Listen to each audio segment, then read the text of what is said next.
আজকে তোমার ভাগ্যটা ভালো। কেন? আরে ই মা,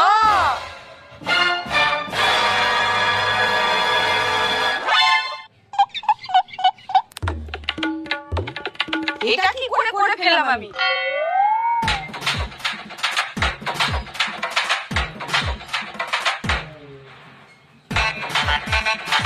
এত বড় ভুলটা আমার হলো কি করে?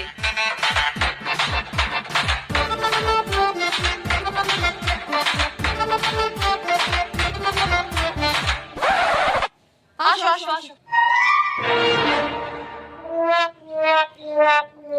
এই যে এই প্লেটটা কিনেছি, পুরো 2 দিন হয়ে গেছে, পুরো 250 টাকা নিয়েছে।